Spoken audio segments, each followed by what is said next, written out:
Hi friends, मैं हूं वहीदा और welcome to my channel Waheeda Bilimoria. आज हम हमारा सफर आगे जारी रखते हैं और क्लास 4 का chapter the way the world looks करने वाले हैं। इससे हम बच्चों को ये लेसन में बेसिकली यही सिखाने वाले हैं कि मैथ्स यानी सिर्फ पेपर पर करने की कैलकुलेशन की चीज नहीं है। मैथ्स में अपने आजू बाजू में हो रही चीजों का अवलोकन करना, उन्हें मेमोराइज करना, वो भी मैथ्स है। जैसे कि सिंपल एक ये जार ले लीजिए, तो अभी तक हम सिर्फ जार को इस साइड से देखते हैं तो हम कहते हैं कि ये साइड व्यू है, लेकिन अब हम बच्चों को इसका टॉप व्यू, इसका बॉटम व्यू, इसके बारे में भी बताएंगे और इससे उन्हें पता चलेगा कि हर चीज 3 डायमेंशनल हो तो वो कैसी होती है, 2 डायमेंशनल हो तो क्या होता है। सो बेसिकली ये आइडिया हम बच्चों को देना चाहते हैं। तो आइए शुरू करते हैं हमारा suffer the way the world looks. Hi friends, आज हम अपना चैप्टर नंबर 5 जो क्लास 4 का है, the way the world looks करने वाले हैं। इस चैप्टर में एक माउस है जिसका नाम है गप्पू, उसकी एयर जर्नी के बारे में बताया गया है। कैसे एक दिन गप्पू घर पे है और वो बच्चों को ह्यूज गैस बलून से खेलते देखता है। जब बच्चों के हाथ से बलून छूट जाता है तो वो देखता है कि बलून किस तरह से रूफ को यानी छत को टच करता है। गैस बलून में गैस जो होती है वो हवा से लाइट होती है, इसलिए वो ऊपर उड़ता है। तभी गप्पू सोच लेता है कि नेक्स्ट डे जब बच्चे स्कूल चले जाएंगे तब वो उसकी जो स्ट्रिंग है उस पे चढ़ के ऊपर से देखेगा। एक्चुअली गप्पू को देखना था कि जो फैन की ब्लेड्स है, वो फैन की ब्लेड्स ऊपर से कैसी दिखती है वो उसे देखना था। जैसे कि ये ब्लेड्स नीचे से गप्पू को इस तरह से दिखती थी, लेकिन ऊपर से कैसी दिखती है ये उसे देखना था। तो वो दूसरे दिन ऊपर चढ़ गया और उसने ऊपर से देखा कि इसके ऊपर की साइड पे तो बहुत सारा डस्ट है। नॉर्मली हम देखते हैं नीचे से तब हमें क्लीन दिखता है, लेकिन ऊपर से गप्पू ने देखा तो उसे बहुत डस्ट दिखा। इसके बाद फ्रेंड्स आपको कहा गया है कि draw how the fan looks from below. तो अगर ये फैन 3 ब्लेड का है तो आपको नीचे से ये फैन इस तरह का दिखेगा, ये ऐसा आपको ड्रॉ करना है। फिर गप्पू अभी ऊपर ही था और उसने ये दूसरा फिगर देखा जिसमें बेड है, चेयर्स है, टेबल है। ये एक जग पे गप्पू की नजर गई जिसके ऊपर चीज है। इसी के बाजू में उसे चिंकी दिखी। अब फर्क क्या था कि गप्पू एयर में है, उसने चीज ऊपर से देखी, जबकि चिंकी जो है वो जग के बेस में खड़ी है तो उसे वो दिखी नहीं। तो वो सोचने लगा कि चिंकी कैसे है, उसे चीज दिखी नहीं। तो यही फ्रेंड्स आपको पूछा गया है कि can you think why Gappu could see the cheese on the jug but Chinky could not? तो आंसर रहेगा Gappu could see the cheese because he was above in the air whereas Chinky was at the bottom of the jug. Friends, ये जो answer मैंने लिखे हैं ये आप video pause करके भी रीड कर सकते हैं। अब नेक्स्ट क्वेश्चन जो हमें पूछा गया है वो ये है कि गप्पू मन में सोच रहा है कि when I run around in the house it looks so big but from here it looks so small, how is that? Gappu हर चीज जो देख रहा है अपने रूम में वो हर चीज छोटी दिख रही है। तो इसका रीजन क्या है? तो इसका रीजन फ्रेंड्स एकदम सिंपल है। जब हम किसी चीज को दूर से देखते हैं तो वो बहुत छोटी दिखती है और जब वही चीज को पास से देखते हैं तो वो बड़ी दिखती है। तो हम वही लिखेंगे, all the objects appear smaller from a height or a distance. As Gappu was seeing the things from the height, he felt that they were small. But actually में वो small नहीं थे, just उसे ये एहसास हो रहा था कि वो small है। इसके बाद गप्पू की जर्नी बताई गई है कि जिसमें वो किस तरह से ये और बलून ऊपर जा रहा है और बलून ऊपर जा रहा है और उसे उसके घर के बाजू में पार्क दिख रहा है, गुरुद्वारा दिख रहा है, रेलवे स्टेशन दिख रहा है, रेलवे ट्रैक्स भी दिख रहे हैं। अब गप्पू क्या करता है? यहाँ पे एक क्वेश्चन हमसे पूछा गया है कि हमें अपने क्लासरूम का क्लासरूम को इमेजिन करना है कि वो ऊपर से अबव से कैसा दिखता होगा और उसे ड्रॉ करके बताना है। फ्रेंड्स, मैंने यहाँ पे एक क्लासरूम ड्रॉ किया है जिसमें मैंने ये एक रेक्टेंगुलर शेप क्लासरूम का लिया है। इसमें ये टीचर का टेबल है, उसके पीछे ये ब्लैक बोर्ड मार्क किया है। यहाँ पे क्लासरूम में एंटर करने के लिए डोर है, ये विंडोज है, यहाँ पे भी विंडोज है और ये सारी बेंचेस के टॉप व्यू है। ये मैंने अपनी इमेजिनेशन से एक क्लास ड्रॉ की है। आप अपनी क्लास अपने हिसाब से ड्रॉ कीजिएगा। अब बलून ऊपर ही ऊपर जा रहा है और गप्पू भी उसके साथ, और अब तो सब जो स्ट्रीट्स रोड्स थे वो सब एकदम टाइनी दिख रहे हैं और वो सब सोच रहा है कि कैसे रोड्स और ये तो एकदम स्मॉल एंड्स और टॉयज की तरह दिख रहे हैं।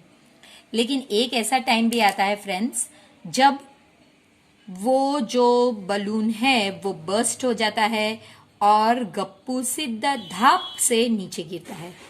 और गिरता भी कहाँ है? रेलवे ट्रैक पर, जहां मोंटी चूहों का शिकार करने के लिए राह देख रहा है और गप्पू अपनी जान बचाने के लिए भागता है।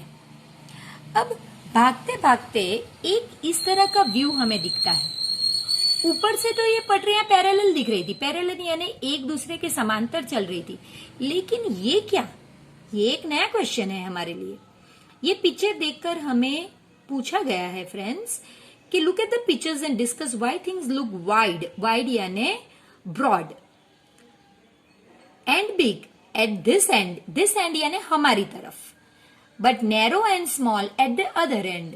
तो इसका रीजन ये है कि जो साइड हमारे पास होती है वो हमेशा हमें वाइड या ब्रॉड दिखती है और जो साइड हमसे दूर होती है वो हमेशा एकदम स्मॉल और नैरो दिखती है।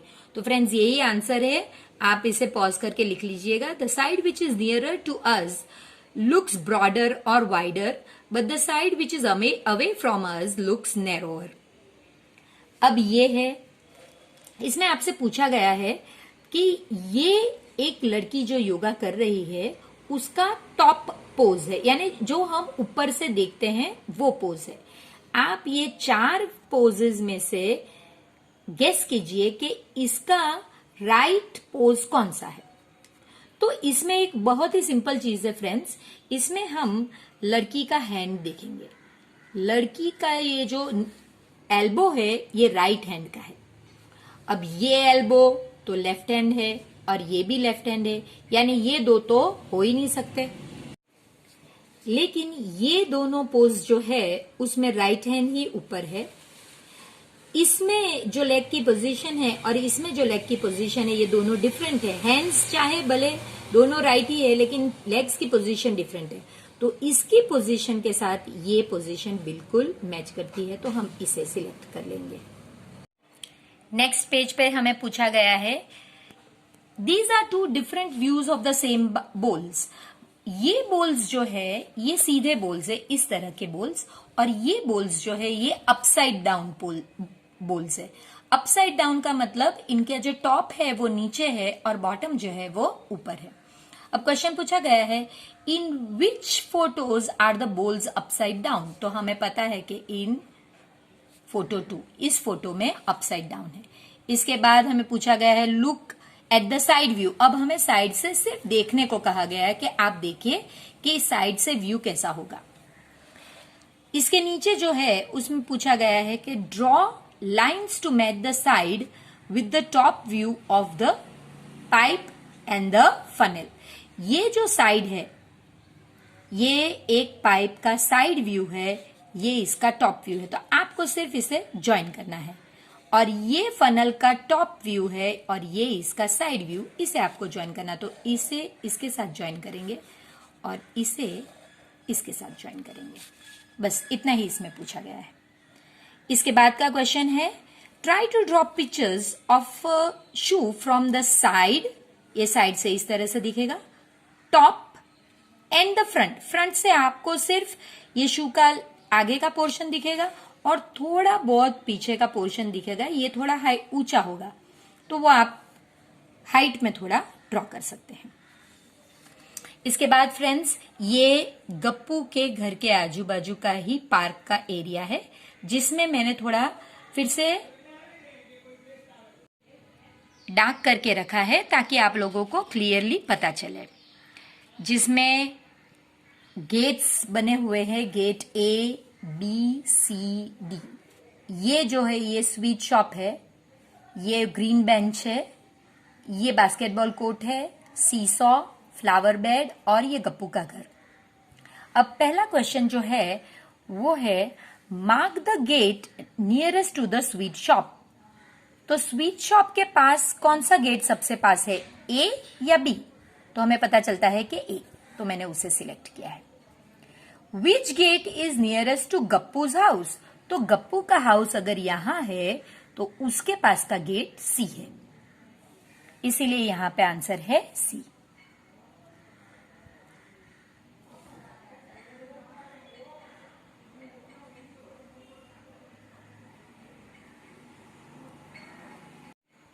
इसके बाद का नेक्स्ट क्वेश्चन है if you enter the from the gate B, यानी गेट बी ये गेट है, the green bench will be to your.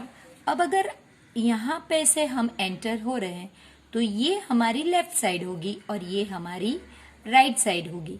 तो वो यही पूछ रहे हैं कि आपके कौन से हैंड पे ग्रीन बेंच होंगी, तो वो कौन सी साइड पे होगी, लेफ्ट, इसलिए मैंने लेफ्ट से। When Suhasini enters the park the flower bed was to her right, which gate did she enter from? अब ये फ्लावर बेड है, तो अगर सुहासिनी यहां से एंटर हुई तो ये उसकी लेफ्ट साइड है और ये उसकी राइट साइड है, तो उसे एंटर होना होगा गेट डी से, तभी उसकी राइट साइड पे फ्लावर बेड होगा। Which of these is the nearest to you if you enter from gate C? So gate C से हमें एंटर होना है, तो अगर हम गेट सी से एंटर होते हैं तो वो पूछ रहे क्या सीसॉ पास में है या बास्केटबॉल कोर्ट या ग्रीन बेंच या फ्लावर बेड। तो हमें पता चलता है कि सबसे पास में तो सीसॉ है। इसके बाद का जो क्वेश्चन है उसमें हमें ये इस्माइल का घर है और ये है श्रीजाता का घर। हमें कहा गया है कि श्रीजाता को जाना था इस्माइल के घर, लेकिन उसे रास्ता पता नहीं था, इसलिए इस्माइल ने उसे कुछ डायरेक्शंस दिए, तो श्रीजाता उसे किस तरह फॉलो करती है वो देखते हैं। तो इस्माइल ने उसे कहा from your house reach the milk booth. तो ठीक है, तो हम पहले यहां से मिल्क बूथ तक जाते हैं। अब ये उसका लेफ्ट है और ये उसका राइट है। फिर वो कहता है and then take a left turn. तो ठीक है, हमने ये साइड पे लेफ्ट है तो लेफ्ट टर्न ले लिया। अब हम आगे जा रहे हैं, इस साइड पे हमारा लेफ्ट होगा, इस साइड पे हमारा राइट होगा। फिर उसने कहा from the second crossing take a right turn. ये फर्स्ट क्रॉसिंग और ये सेकंड क्रॉसिंग, तो ये आगे जाते हुए ये हमारा लेफ्ट है और ये राइट, हमें राइट लेने को कहा गया तो हमने किया।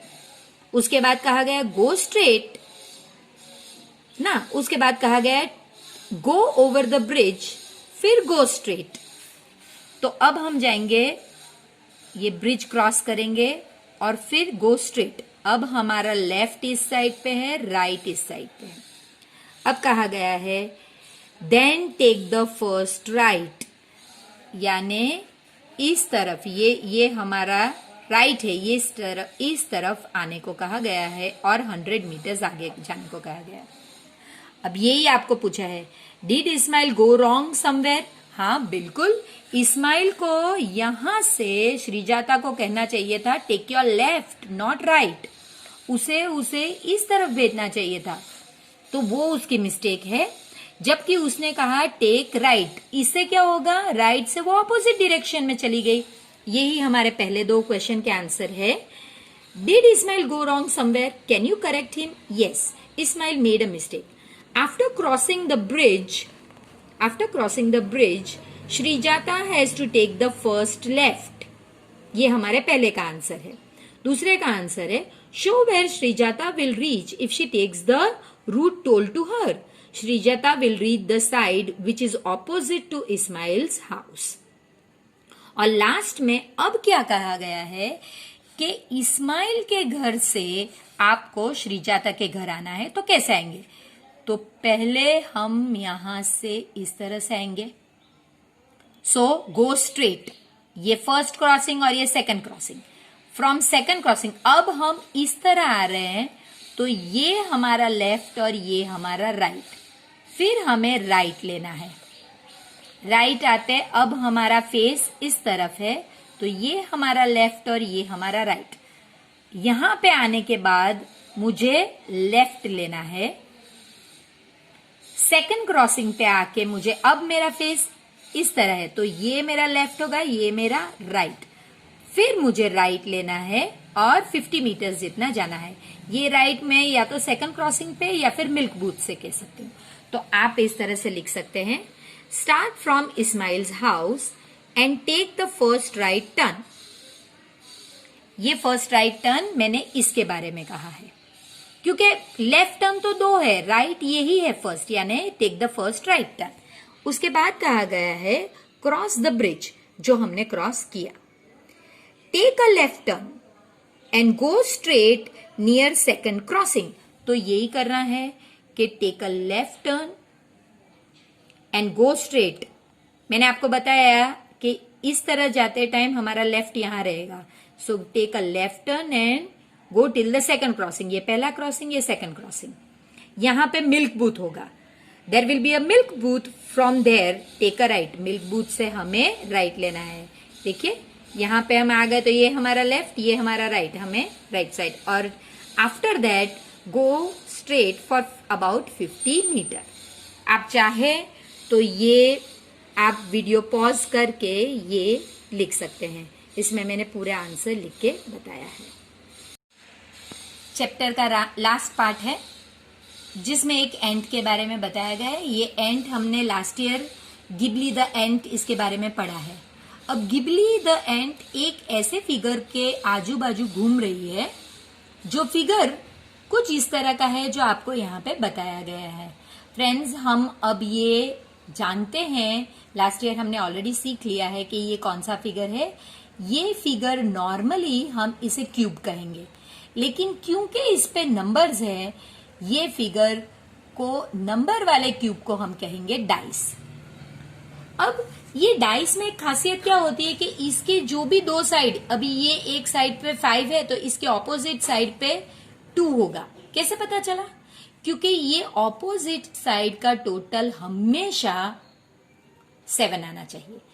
अब जैसे कि ये 4 है, तो इसके ऑपोजिट का टोटल होगा, अरे नंबर होगा 3। सो 4 और 3 7। तो अब ये 1 है, तो नीचे क्या होगा फ्रेंड्स? नीचे होगा 6। ये किया कैसे मैंने?